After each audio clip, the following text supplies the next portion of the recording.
Nós vamos abrir a palavra enquanto chega aí na sua mão o estudo em Êxodo, capítulo 4. Eu vou entrar, vamos passar já nosso estudo, para poder liberar vocês um pouco mais cedo também, por causa dessa chuvinha. Alguns dependem do ônibus, de chegar até o ponto do ônibus, enfim, um pouco de transtorno, né? Mas graças a Deus pela chuva, tomara que ela continue caindo, né? Êxodo capítulo 4, vamos continuar no nosso objetivo do estudo de Êxodo. Estamos caminhando aí junto com o povo de Israel, que começou com Abraão em Gênesis 12, um homem que atendeu o chamado de Deus, obedeceu e saiu em obediência da sua terra, debaixo das promessas de Deus.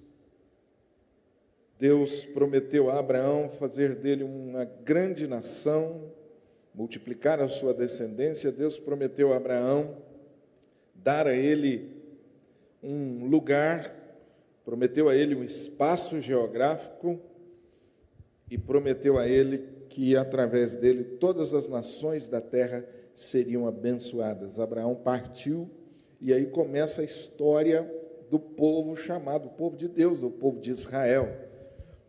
E esse povo agora, conforme o primeiro capítulo de Êxodo, cresceu muito. E eles agora estão no Egito como escravos daquela grande nação, maior e mais desenvolvida nação daquele tempo, era o Egito, e o povo de Israel está aqui servindo como escravos, era mão de obra para a construção daquela nação, daquela grande nação, aquele império, o Egito. E então, esse povo, depois de mais ou menos 400 anos debaixo da escravidão, esse povo sofrendo muito, a palavra nos diz que Deus ouviu o clamor desse povo, Deus ouviu as orações, o clamor dos filhos de Israel chegaram até o trono de Deus. Deus viu a opressão que o povo estava sofrendo, e então Deus começa um processo de libertação. E para esse processo de libertação, Deus chama Moisés. Nós conhecemos um pouco da história dele, vimos desde o seu nascimento. Moisés, a história de Moisés é uma história da providência divina, porque Moisés seria morto, segundo o decreto de Faraó, mas ele foi preservado, encontrado pela filha de Faraó. Moisés é criado, é educado pela sua mãe, depois é levado para o palácio, educado também no palácio, no Egito, chamado também, considerado como filho da filha de Faraó. Moisés cresce, se desenvolve, torna-se um homem poderoso, a Bíblia diz, Moisés tornou-se um homem poderoso ali no Egito, um homem educado, bem formado. Então Moisés um dia sai e percebe o seu povo sendo oprimido, e aquilo mexeu muito com Moisés.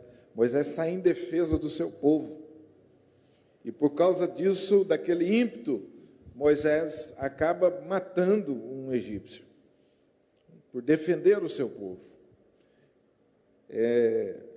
Esse assassinato chega aos ouvidos do rei, que manda que perseguissem a Moisés, e Moisés sabia que se o encontrasse, ele seria morto também. Moisés então foge. Mas antes disso, um episódio interessante é que logo depois desse assassinato, Moisés esconde o corpo do egípcio na areia, e no outro dia Moisés sai de novo e percebe dois irmãos brigando, dois hebreus brigando. E Moisés então vai interferir. Por que vocês estão brigando, sendo irmãos? né? E eles disseram: quem é você para nos chamar a atenção? Você matou o egípcio, e do jeito que você matou ele, você vai matar a gente também? Então o próprio povo, que Moisés saiu da defesa, agora se volta contra ele. Moisés então se vê numa situação muito difícil e foge para a terra de Midian. E ali em Midian, Moisés, curtindo, né, o seu fracasso, Moisés vai percebendo aos poucos que a mão de Deus estava sobre ele ali também. Ele encontra uma família que o acolhe, e mais tarde Jetro se torna seu sogro, né? Acolhe Moisés, dá a ele a sua filha em casamento, e Moisés ali tem um filho, seu primeiro filho, e Moisés passou 40 anos ali servindo seu sogro no deserto e pastoreando o rebanho de seu sogro. Moisés agora está com 80 anos, 40 anos no Egito, e depois 40 anos na terra de Midian, em fuga, fugindo, 80 anos. E num belo dia, Deus aparece a Moisés. Moisés vai apacentar o rebanho, e ele vê de longe uma sarça, um arbusto pequeno, que estava em chamas, mas uma coisa chamou a atenção dele: o arbusto estava pegando fogo, mas não se consumia. E Moisés chegou próximo do arbusto, e então ali Deus fala com Moisés, e chama Moisés, dizendo para Moisés que ele seria enviado para libertar o seu povo. E quando Moisés, então, ele tem aquela experiência tremenda com Deus ali, Moisés tem uma reação diferente. Não parece o Moisés de 40 anos atrás. Porque o Moisés de 40 anos atrás era impetuoso. Mas esse Moisés não, agora ele está com medo. E é exatamente esse ponto que nós paramos. Nesse diálogo de Deus com Moisés. Quando Deus chama Moisés e envia Moisés para ser o libertador do seu povo. Nós estamos exatamente nisso. Parte desse diálogo está no capítulo 3, e parte desse diálogo está no capítulo 4. Hoje nós vamos entrar aí no capítulo 4. Então vamos ver um pouco desse diálogo, né? O diálogo começou no capítulo 3, quando Moisés fez a primeira objeção a Deus. Deus falou para Moisés: Moisés, vem que eu vou te enviar a Faraó, para que você tire o meu povo do Egito. E Moisés então diz para Deus em resposta: quem sou eu para ir a Faraó e tirar do Egito os filhos de Israel? Então a primeira pergunta de Moisés, a primeira indagação, falou: Senhor, quem sou eu para uma obra desse tamanho? Moisés está vivendo um conflito agora. Quem sou eu? Né? Quem sou eu? Um homem que não tem o crédito do Egito, um homem que também não tem o crédito do povo, do meu próprio povo, e o Senhor está me enviando para essa tarefa. Quem sou eu? Moisés aqui tem uma crise muito grande, né? E Deus então lhe responde: eu serei contigo, e este será o sinal de que eu te enviei. Depois de haveres tirado o povo do Egito, servireis a Deus neste monte. Então Moisés diz assim para Deus: Deus, bom, primeiro, quem sou eu? Agora, quem é o Senhor para me enviar? Olha as perguntas de Moisés. Quem sou eu?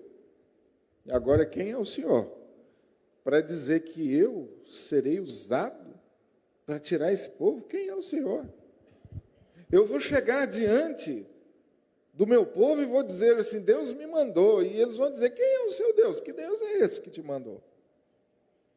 Moisés tem duas perguntas. Primeiro, quem sou eu? Depois, quem é Deus? Qual foi a resposta de Deus a Moisés? Eu sou o que sou. Eu sou o que sou. O povo do Egito e o povo judeu também estavam acostumados com deuses que tinham nomes. Então Deus falou assim: o meu nome é esse. Eu sou o que sou. Eu sou o começo, eu sou o meio, eu sou o fim. Eu sou o Deus autoexistente, eu não dependo de nada. Nessa simples frase, eu sou o que sou, Deus comunica a Moisés um traço, uma parte do seu caráter, que era alguma coisa nova para Moisés. Era alguma coisa nova. Eu sou o que sou. Mas Deus é maravilhoso, porque Ele continuou trabalhando com Moisés, apesar das indagações de Moisés, né? E o versículo 15, na tentativa de ajudar a Moisés, de tirar Moisés do medo, Deus falou para ele: Moisés, primeiro você vai dizer que o eu sou te enviou. Segundo, Moisés, quem está te enviando é o mesmo Deus do passado, é o Deus dos seus pais, Deus de Abraão, Deus de Isaac, Deus de Jacó. É o Deus que você aprendeu ouvindo da sua mãe. Eu tenho uma história de relacionamento com os seus antepassados, Moisés. É isso que você tem que dizer para eles. Então Deus, nesse diálogo com Moisés, no capítulo 3, Ele ofereceu a Moisés 4 coisas, inicialmente. Primeiro Ele disse a Moisés: Moisés, você tem uma missão, e a sua missão é clara. Tira o meu povo do Egito. Eu não sou Deus de confusão, eu tenho uma missão para você, é clara. Você vai tirar o meu povo do Egito.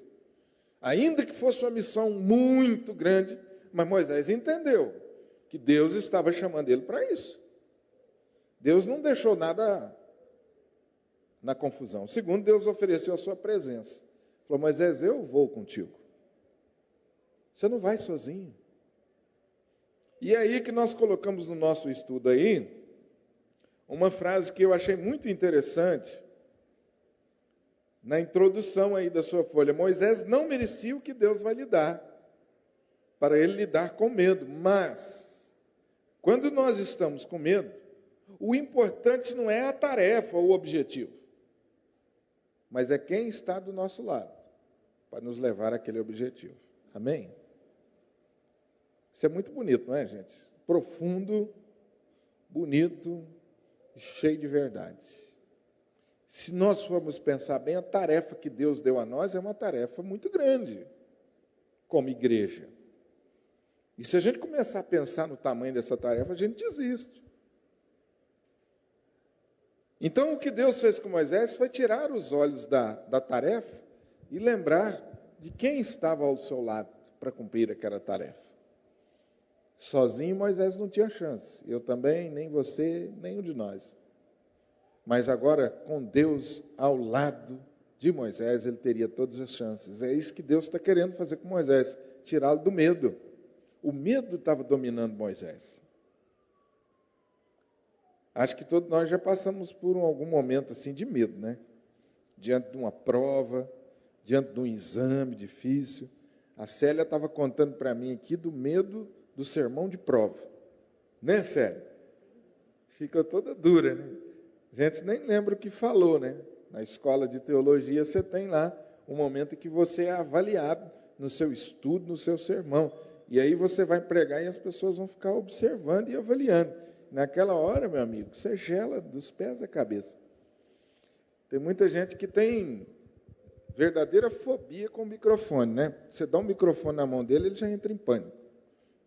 Tem que falar alguma coisa na frente, já entra em pânico. Agora, ainda mais você sabendo que alguém vai anotar todos os seus erros e depois vai te dar uma nota. Né? Ah, você deveria ter falado isso, você não falou. Você deveria ter falado isso. Por que você falou isso? Está errado. Você não pode falar isso, né, Célio? Eles anotam até a respiração onde não deve respirar, né? Então, nós já vivemos essa situação de medo e vamos viver o resto da nossa vida. Medo. Isso faz parte da nossa vida. Aliás, os psicólogos dizem, graças a Deus pelo medo, porque se a gente não tivesse medo, nós já teríamos feito muita coisa maluca pela vida, né? Porque você tem medo, você não faz uma ultrapassagem forçada. Porque você tem medo, você não vai mexer nos fios descascados de qualquer jeito. Né? Você toma uma série de precauções.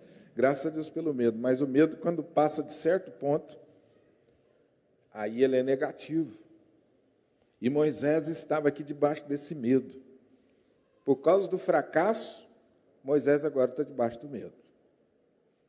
E Deus então está trabalhando com Moisés. Gente, é incrível a gente observar a psicologia de Deus. É incrível como Deus respeita os nossos sentimentos e Ele trata conosco. Deus podia ter falado com Moisés: Moisés, eu estou te mandando e pronto, e acabou. Você levanta daí e vai. Porque se você não for, eu vou colocar uma doença em você, ou vai cair um raio em você, você vai e pronto. Mas Deus nunca faz isso. Ele levou em conta a humanidade de Moisés. Falou: Moisés, vamos devagar, né? Primeiro, pensa em quem eu sou. Pensa primeiro na sua missão. Segundo, pensa em quem eu sou. Fique sabendo que eu estou do seu lado, você não está sozinho. Né? E ainda assim, irmãos, Moisés não está disposto a ir. Moisés, quem teve essa ideia bonita de apagar isso aí? Está um barulho? Acho que não precisa disso não, pode apagar. Obrigado, não precisa apagar não, o calor de meia hora não vai matar a gente. Então, apesar desse trabalho de Deus com Moisés, dessa paciência de Deus, Moisés falou: não vou não. E aí a gente entra no capítulo 4. Vamos ler um pouquinho do capítulo 4. Respondeu Moisés: mas eis que não crerão, nem acudirão na minha voz, pois dirão: o Senhor não te apareceu. Perguntou o Senhor: que é isso que tem nas mãos? Na mão. Respondeu-lhe: um bordão. Então ele lhe disse: lança na terra. Ele lançou na terra, e o bordão virou uma serpente. Moisés fugia dela. Disse o Senhor a Moisés: estende a mão e pega-lhe pela cauda. Estendeu ele a mão, pegou-lhe pela cauda, e ela se tornou em bordão. Para que creiam que te apareceu o Senhor, Deus de seus pais, o Deus de Abraão, o Deus de Isaque, o Deus de Jacó. Disse-lhe mais o Senhor: mete agora a mão no peito. Ele o fez. E tirando-a, eis que a mão estava leprosa, branca como a neve. Disse ainda o Senhor: torna a meter a mão no peito. Ele a meteu no peito novamente, e quando a tirou, eis que se havia tornado como o restante da sua carne. Se eles não te crerem, nem atenderem à evidência do primeiro sinal, talvez crerão ainda na evidência do segundo. E se nem ainda crerem mediante esses dois sinais, nem te ouvirem a voz, tomarás das águas do rio e as derramarás na terra seca. E as águas do rio as águas que do rio tomares, tornar-se-ão em sangue sobre a terra.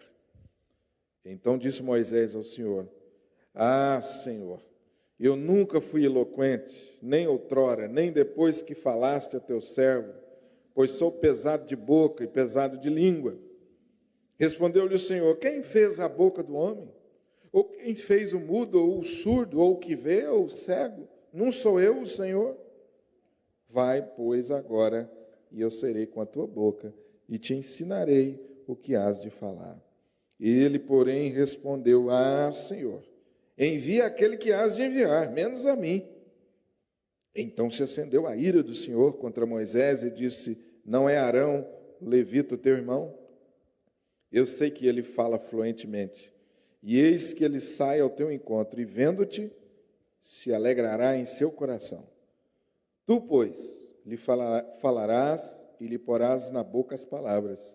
Eu serei com a tua boca e com a dele, e vos ensinarei o que deveis fazer. Ele falará por ti ao povo, ele te será por boca, e tu lhe serás por Deus. Toma, pois, este bordão na mão, com o qual hás de fazer os sinais. Saindo Moisés, voltou para Jetro, seu sogro, e lhe disse: deixa-me ir, voltar a meus irmãos que estão no Egito, para ver se ainda vivem. Disse-lhe Jetro: vai-te em paz. Disse também o Senhor a Moisés em Midian: vai, torna para o Egito, porque são mortos todos os que procuravam tirar-te a vida. Tomou, pois, Moisés a sua mulher e seus filhos, fê-los montar num jumento e voltou para a terra do Egito. Moisés levava na mão o bordão de Deus. Amém? Então, vamos seguindo o raciocínio. Primeira coisa, Deus, quem sou eu? Segunda coisa, agora, quem é o Senhor? Eles vão me perguntar, quem é esse Deus que te enviou? Todas essas indagações e relutâncias, Deus respondeu, com muita paciência. Agora Moisés tem uma terceira e última objeção. Eles vão dizer que o Senhor não me apareceu. Eles vão dizer que o Senhor não me apareceu. Então agora Deus concede a Moisés poderes. Deus concede a Moisés poderes para que ele saísse daquela situação de medo e finalmente se colocasse em confiança nas mãos de Deus. E como que Deus trabalhou isso na vida de Moisés? Primeiramente, Deus olhou para Moisés e disse, Moisés, o que é isso que você tem na mão? E ele disse, Senhor, eu tenho um bordão, uma vara. Então Deus manda que Moisés jogasse aquela vara no chão, e aquela vara iria se transformar numa serpente. Por que Deus transformou a vara justamente em serpente? Qual é o significado disso? Será que poderia ter sido qualquer outro animal? Por que a serpente? Por que a serpente? Os estudiosos acreditam, e aí tem um aspecto cultural muito forte. A serpente era considerada um deus para os egípcios. Os egípcios tinham muitos deuses. A serpente era um dos deuses mais temidos. E os magos egípcios eram habituados nas suas mágicas perante o rei e no seu dia a dia lá, eles eram acostumados a lidar com serpentes e hipnotizar as serpentes. E aquelas serpentes, uma vez que estavam dominadas pela magia, pela mágica deles, eles pegavam aquela serpente pela cauda durante um certo tempo. E depois eles colocavam a serpente novamente de volta. Eu estava assistindo um programa na TV há pouco tempo, na Discovery, e vi que até hoje alguns indianos fazem isso. Eles pegam a serpente pela cauda, eu achei aquilo uma loucura, né? É aquelas serpentes naja, super venenosas, eles brincam com ela o tempo todo e provocam. E de repente ele vai por trás dela e pega ela pela cauda, estica ela e fica assim, né? Brincando com ela. Depois as pessoas colocam dinheiro lá para ele. Então era mais ou menos isso que os magos costumavam fazer. Ao mesmo tempo que a serpente era um deus temido, os magos mostravam determinado poder, e com isso eles ganhavam ali a autoridade que eles precisavam para fazer seus milagres. Outra aplicação seria que a serpente, desde o começo, ela tem esse aspecto, né, de ser oposição. Né? O diabo se levanta contra a obra de Deus. E o fato de Moisés pegar a serpente pela cauda simbolizaria o domínio de Deus sobre o serpente. Já existe uma terceira corrente de interpretação, que eu acho essa um pouco mais difícil, que é o fato de que essa serpente pode representar a Jesus, porque num dado momento os hebreus no deserto ficam doentes, então Deus manda que ele erguesse uma serpente no deserto, e quem olhasse para aquela serpente seria salvo. Então alguns atribuem isso também à serpente que salva como um tipo de Cristo. Mas eu acho que aí a gente já sai um pouco força um pouco o texto. De qualquer forma, o que é certo aqui é que Deus está dando a Moisés condições para ele fazer algo sobrenatural, a fim de que o seu ministério pudesse ser reconhecido. Deus está autenticando o ministério de Moisés com poderes. Isso é certo, né? Pois não, Tiago?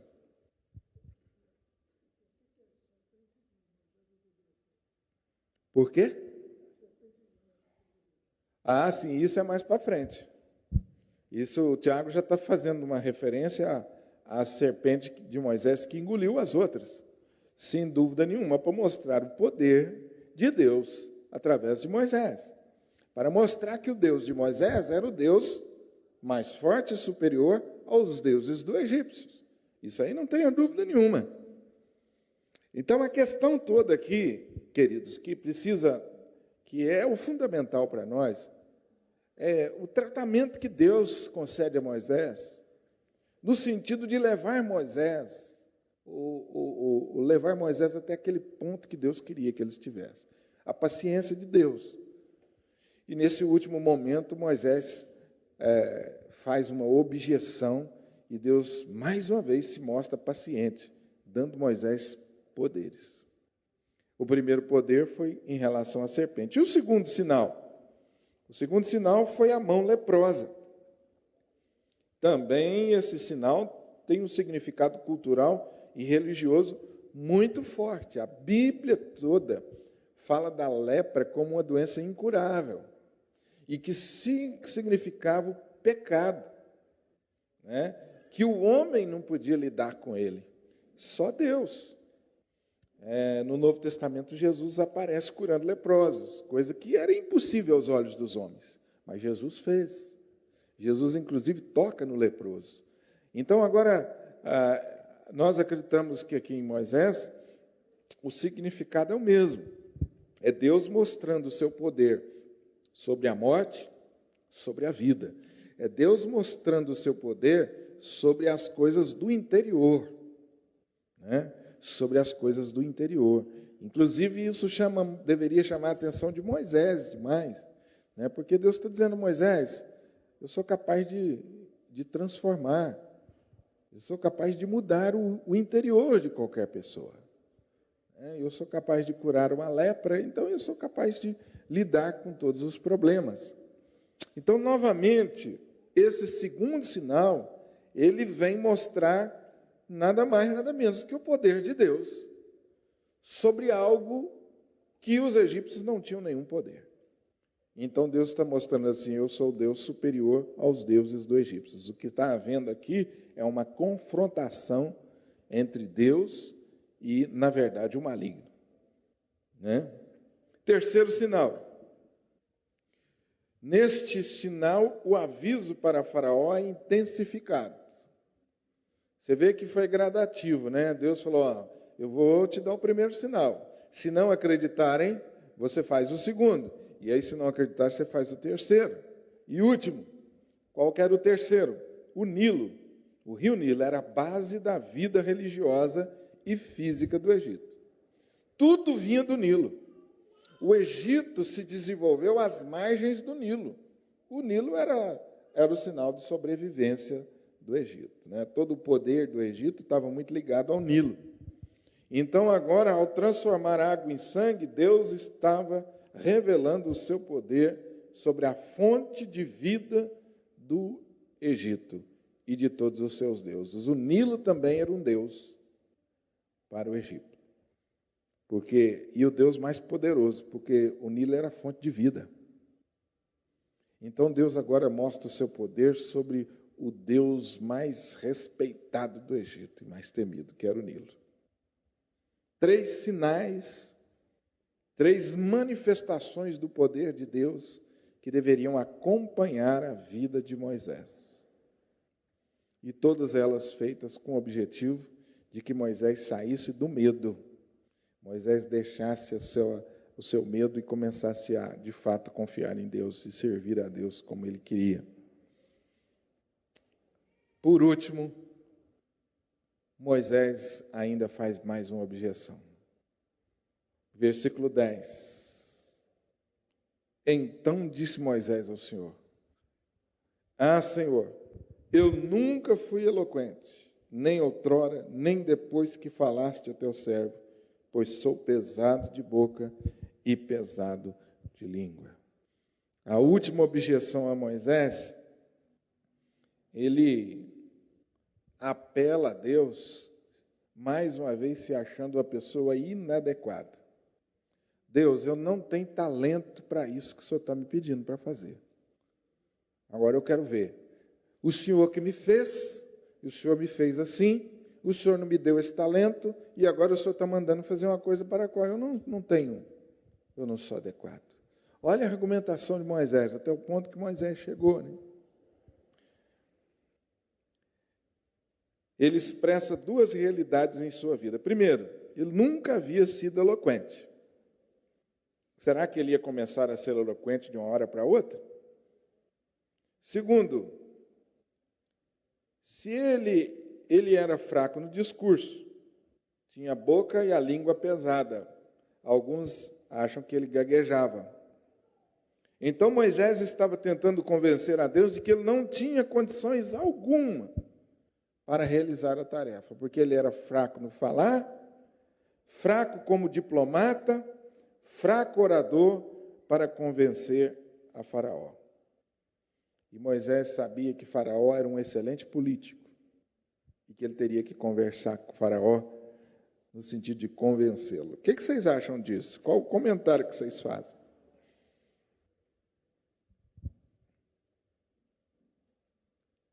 O que vocês acham que Moisés está aqui?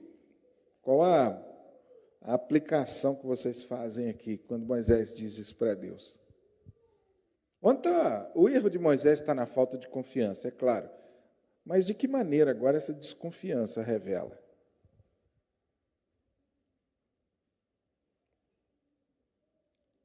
Depois de todos os sinais que Deus deu, Moisés ainda tem esse último argumento. Deus, eu não sei falar. Nunca soube. E não vai ser agora que eu vou ser, depois de 80 anos, que eu vou aprender. Vocês não acham que Moisés está aqui ainda? Moisés ainda não tinha entendido a natureza da obra. Que ele pensou que o que iria fazê-lo vitorioso naquela missão era a sua capacidade de falar. E ele estava ainda apoiado em quê? Em si mesmo. Concorda? Não, o que vai tirar o povo do Egito é a minha argumentação. E eu não sou bom de argumento, Senhor. Eu conheço o Faraó. Né? Eu sei como que ele é. Pois não.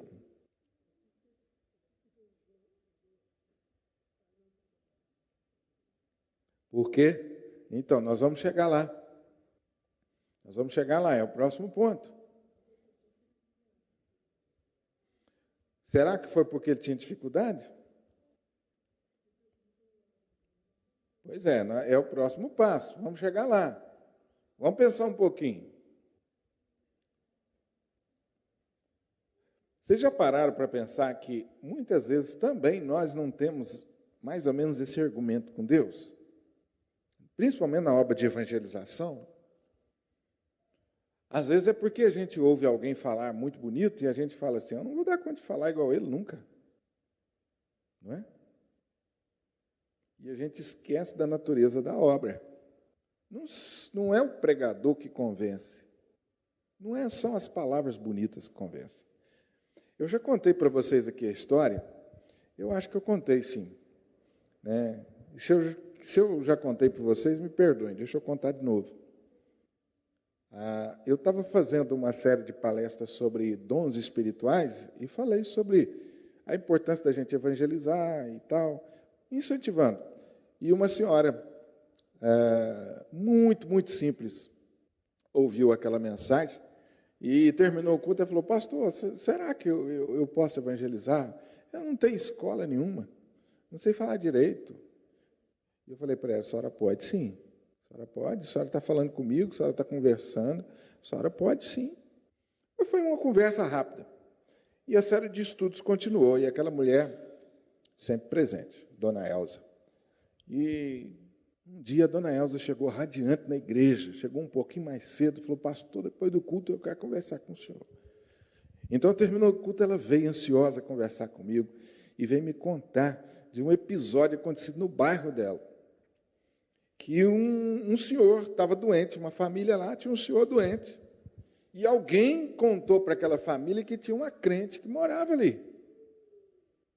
Então ele falou assim, olha, a Elza é crente, chama ela para fazer uma oração. E disse que ela foi. E ela falou para mim, pastor, eu fui, porque eu não tinha outro jeito. Como é que eu vou falar não?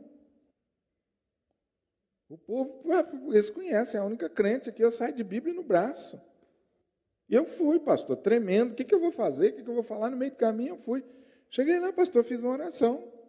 Eu falei, e aí, dona Elza? Falou assim, não há de ver que o homem foi curado, pastor. Na simplicidade dela, falou assim, não há de ver que o homem foi curado, pastor. E ela falava assim, gente, radiante. Eu falei, é mesmo, dona Elza? Deus usou a senhora para curar o homem. Ele falou, pastor, o homem está bom, bom. Eu falei, e aí, dona Elza? Eu falei, agora, pastor, tudo quanto é doente no bairro, eu tenho que orar. O povo agora me chama. Eu falei, está vendo, dona Elza? Olha o ministério da senhora. E, passado um tempo, ela veio me contar outra experiência. Ela falou, pastor, Deus está me usando, hein? Deus está me usando. E eu brinquei com ela, falei assim, só vai ser irmã de oração da igreja. O povo fica indo nas irmãs de oração aí, agora só vai ser irmã de oração na igreja. Vou mandar ir atrás de senhora, hein? Ai, pastor, não brinca não e tal. Eu não sei falar. E papá falou, mas, pastor, tinha um casal lá perto da minha casa, e o marido ficou doente e me chamaram lá para orar. Eu fui. E cheguei lá, pastor, a mulher tratando o homem de qualquer jeito. A mulher não cuidava do homem direito. Aquilo foi me incomodando, porque o homem doente na cama, mas a mulher tratando ele de qualquer jeito, sem carinho, sem amor. E aquilo foi me incomodando. Aí um dia eu chamei ela, falei assim, olha aqui, minha filha, o que é que está acontecendo? E ela falou das mágoas dela com o marido, e que agora o marido estava doente, que não tinha outro jeito, que ela tinha que cuidar daquele homem na cama. E ela disse que então começou a ministrar na vida daquela mulher, que ela deveria perdoar o marido. E foi falando de Jesus para ela, que ela deveria perdoar o marido dela. Ela falou, pastor, e enquanto eu falava com ela, a minha história vinha na minha cabeça, porque quantas vezes eu quis matar aquele miserável do meu marido, chegando bêbado em casa, e até hoje, pastor, o senhor sabe que muitas vezes eu não venho na igreja, porque ele chega bêbado, ele não deixa eu sair de casa. E ao mesmo tempo que eu falava para aquele homem, pastor, para aquela mulher, eu lembrava de mim, pastor, na minha casa. Eu não posso ter ódio do meu marido com tudo que ele faz comigo. E eu fui falando para aquela mulher, ela começou a chorar. E enfim, pastor, os dois estão lá, uma maior maravilha. Ela agora está cuidando bem dele, perdoou ele, os dois estão uma graça lá, cuidando do outro. Ela falou assim, pois é, pastor, bem que o senhor falou que Deus usa a gente. Gente, a dona Elza mal sabe escrever o nome dela. Mal. Nunca teve o privilégio de uma escola. Uma mulher que andava de uma maneira muito simples. Muito simples. Eu estou falando isso para vocês entenderem. Né? Eu nunca vi a dona Elza com um sapato mais caro. Ela só andava de chinelo de dedo. Eu acho até que ela poderia. Mas tão simples que ela era. E Deus usou aquela mulher, estava usando aquela mulher de uma forma surpreendente. Por quê? Porque a obra é espiritual. Ela não sabia falar direito, mas ela se colocou nas mãos de Deus. Né? Ela se colocou nas mãos de Deus e Deus usou. Moisés pensou que a obra estava apoiada no recurso humano. Esse é um erro que nós temos. Quando Deus coloca diante de nós uma tarefa, a primeira coisa que a gente pergunta é essa, quem sou eu para essa tarefa? Quem sou eu? Eu não sei o que falar. Às vezes as pessoas falam comigo, pastor, eu não evangelizo, porque eu tenho medo das pessoas me fazer pergunta que eu não sei responder. Mas olha o que Deus responde a Moisés, meus irmãos, e a resposta de Deus para cada um de nós, né? Quem fez a boca do homem, Moisés? Quem faz o mudo? Quem faz o surdo? Ou o que vê, ou o cego? Não sou eu o Senhor? Vai, pois, agora, e eu serei com a tua boca e te ensinarei o que hás de falar. Irmãos, que benção isso aqui, hein? Isso é para nós. Vai que eu serei com a tua boca. Agora, vai. Porque se Moisés não vai, meus irmãos, para que Deus iria dar para ele palavras certas? Deus só vai dar a palavra para mim, para você, se a gente for. Enquanto a gente ficar no banco achando assim, Deus, me faz essa pessoa capaz, depois eu vou. Deus fala, não é assim. Vai, e indo, eu vou te dar a capacidade. Vai indo, o meu poder vai se manifestar através da sua vida, mas você tem que ir, você tem que falar. O Novo Testamento é desse jeito, né? Deus falou para os discípulos, ide por todo mundo. É indo que eu vou usar vocês, e os sinais vão acompanhar os que creem. A palavra é clara, os sinais vão acompanhar os que creem e os que falarem em nome do nosso Deus. Vai que dá certo, mas a gente tem que ir. Então Moisés está ainda nesse debate, dialogando com Deus. Eu nunca fui eloquente, eu não sei falar. Moisés pensa que finalmente a sua relutância venceu a persistência de Deus. Como pode Deus dizer algo contra uma incapacidade pessoal? Aquilo era um fato em sua vida, e quem poderia mudar? E a resposta de Deus para Moisés foi esta: quem fez a boca do homem, quem fez o mudo, o surdo, o cego, não sou eu, vai, pois agora, e eu serei com a tua boca. Nessa resposta para Moisés, Deus está dizendo que não há nenhuma incapacidade humana que ele não possa reparar ou consertar. Deus é criador. Moisés é criatura. Deus não somente iria ajudá-lo a falar, como também iria ensiná-lo sobre o que dizer. Deus é Senhor, Moisés o servo. Assim, uma vez mais, Deus chama Moisés para ir e diz, vai, pois agora. Qual foi a resposta de Moisés? Depois disso tudo, qual foi a resposta de Moisés? Versículo 13. Na Bíblia, na folha também tem. Então, Senhor, agora pode me mandar que eu vou. O que ele disse? Deus, eu não sou a pessoa certa, o Senhor errou, manda outro. Envia aquele que há de enviar, menos a mim. O que aconteceu então? Versículo 14. Aí, Tiago, nós entramos na sua questão. Então a ira de Deus se acendeu contra Moisés e ele disse. O que Deus disse? Eu vou usar o seu irmão, e ele vai falar através de você. Por que Deus usou Arão? Foi porque Deus não era capaz de transformar Moisés? Ou foi porque Moisés foi duro demais? A resposta é óbvia, né? Deus não era capaz de transformar a boca de Moisés? Mas Moisés quis até o último momento. Ele disse, não, Senhor. E Deus falou assim, você vai. Só que eu vou tirar o privilégio. Eu vou tirar um privilégio seu, mas você vai. Se o problema é esse, então Arão vem aí ao seu encontro. Ele vai se alegrar quando te ver. E ele vai ser agora o seu porta-voz.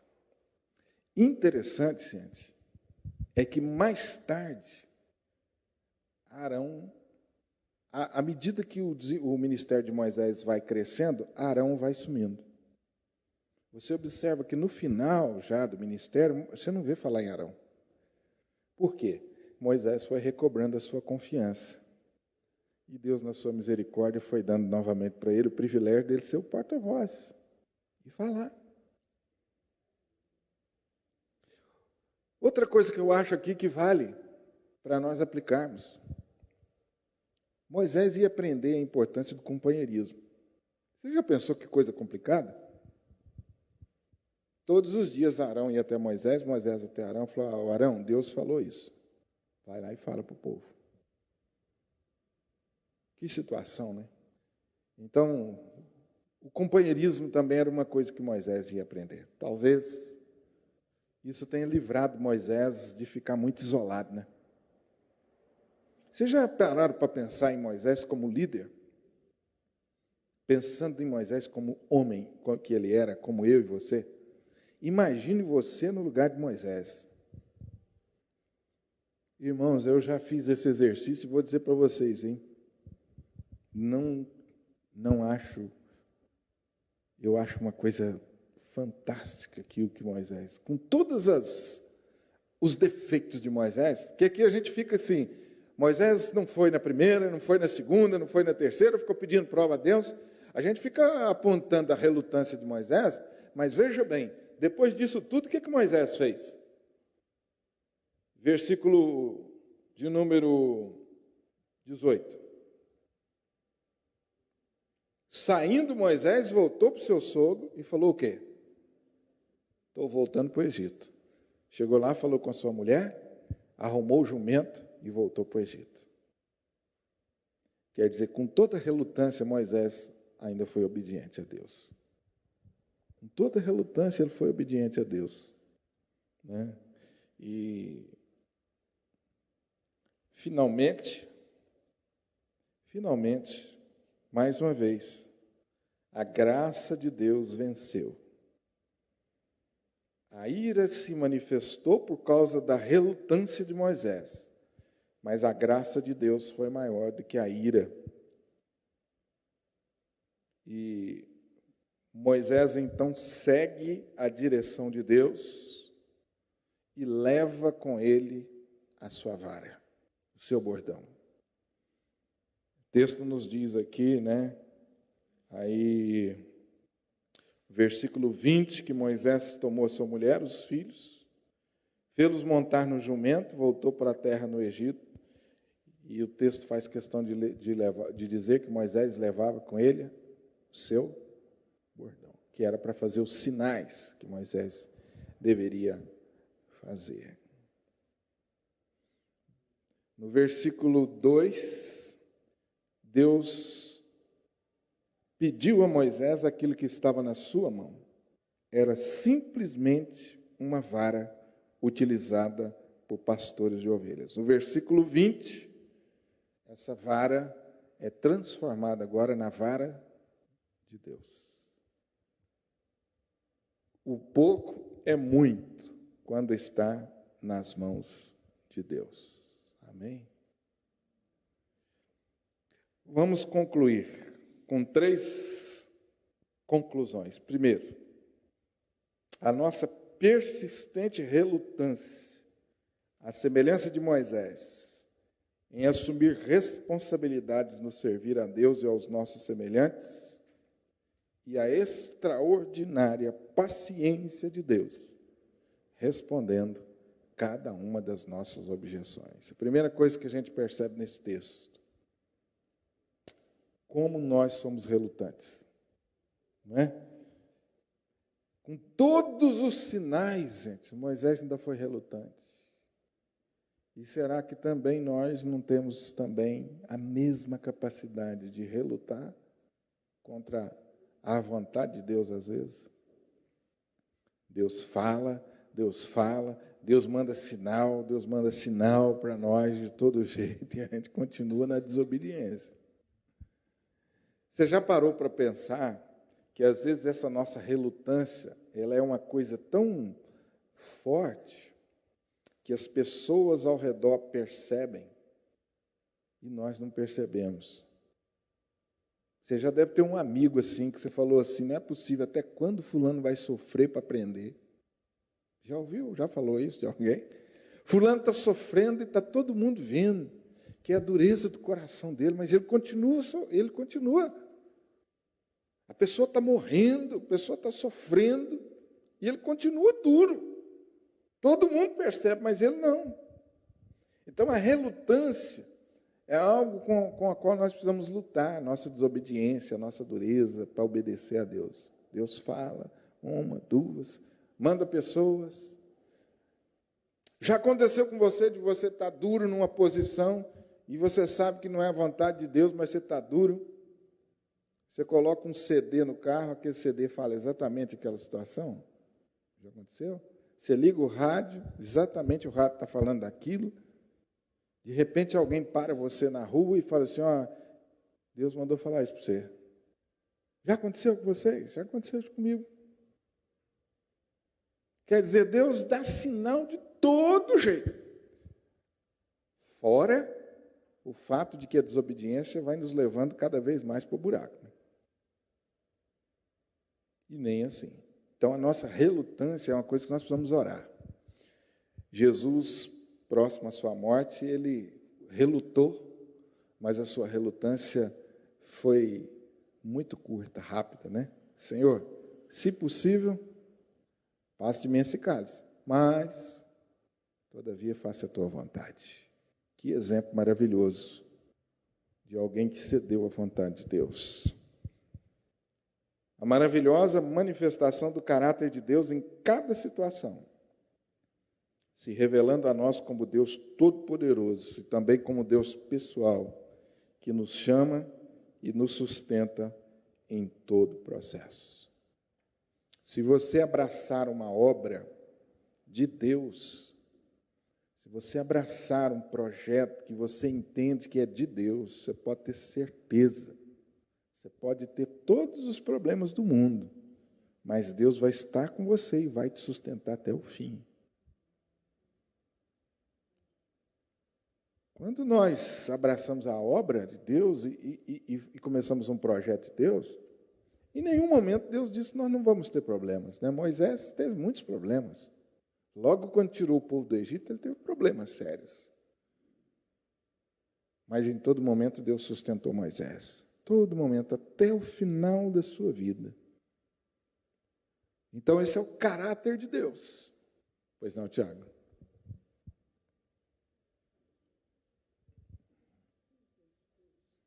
Filipenses 2. 3, 2, 13.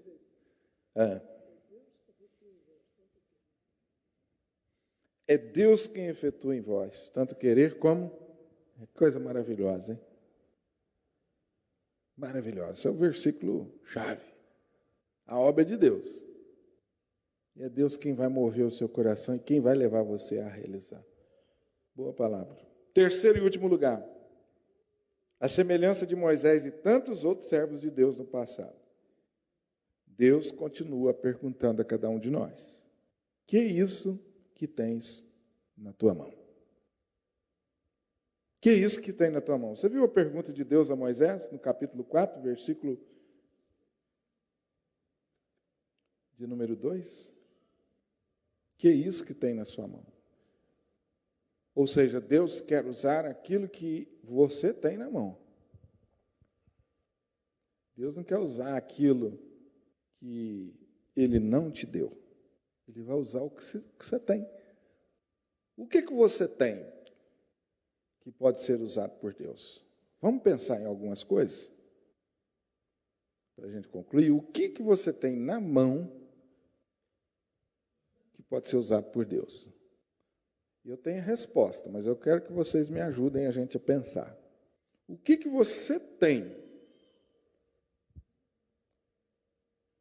Isso é uma pergunta pessoal. O que você tem que você poderia usar para Deus? É Deus fazendo essa pergunta. O que é isso que você tem na mão? Então você olha para você e o que Deus te deu que pode ser usado? Oi? Autoridade. O que mais? Tem uma coisa que Deus te deu que Ele não deu para ninguém. A Belosi falou autoridade, e está correto. Agora, autoridade Ele deu para todos nós crentes. Agora, tem uma coisa que Ele deu só para você, Belosi. E não deu para mim. Não deu para o Daniel, não deu para ninguém. Sim, cada um Deus deu um dom. Mas não é o dom ainda que torna a gente diferente. Porque às vezes você tem um dom e eu tenho o mesmo dom. Caráter. A sua história é só sua. A sua história, as suas batalhas, as suas derrotas e as suas vitórias é o seu grande know-how. A sua autoridade e a sua experiência é a sua bagagem. Para entender melhor, vamos pegar um exemplo claro, bíblico, né? Quando Davi foi enfrentar o Golias, qual foi o argumento de Davi? Por que você acha que você é capaz de vencer Golias? Qual foi a resposta de Davi? Vocês lembram? Não, mas antes disso, Davi foi argumentar, ele argumentou. Isso, Wilson. Eu tinha matado o quê? Não, eu já matei o leão e o urso. Então, agora eu vou matar ele. O Deus que me deu a experiência de matar o leão, o Deus que me deu a experiência de matar o urso, é o mesmo Deus que vai me levar à vitória. Quer dizer, Davi usou a sua própria experiência, que ninguém tinha. A sua formação de vida, a sua história com Deus. Ninguém tem. E isso é um trunfo, vamos dizer assim, né? Um valor enorme, que ninguém tem igual ao seu. As suas experiências espirituais, sua formação espiritual e a sua formação intelectual, ninguém tem. Seu testemunho de vida, ninguém tem. Sim? Tá, ok. A Célia precisa pegar o ônibus e está saindo, viu, gente? O que mais que nós temos? Que é isso que você tem na mão? Eu já falei quase tudo, né? Agora são coisas pessoais e particulares. Coisa pessoal e particular. Né, que você tem, talvez, um diploma de uma faculdade, talvez uma profissão que você se tornou craque. Hoje nós estávamos olhando aqui, Tiago, para fazer a pintura do templo, e alguém lembrou de você. Falou, pastor Tiago é o craque nesse negócio. Quer dizer, esse é um trunfo dele. Ele é especialista nisso.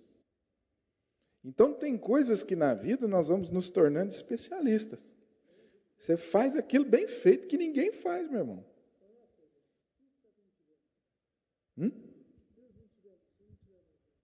Se não tiver nada na mão, será? Será que existe alguém que não tem nada na mão? É.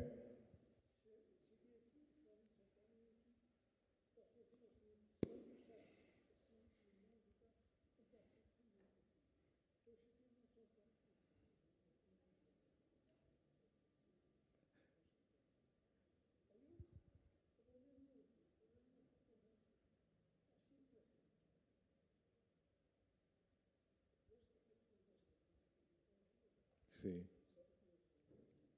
É. Ele te pediu. E você deu.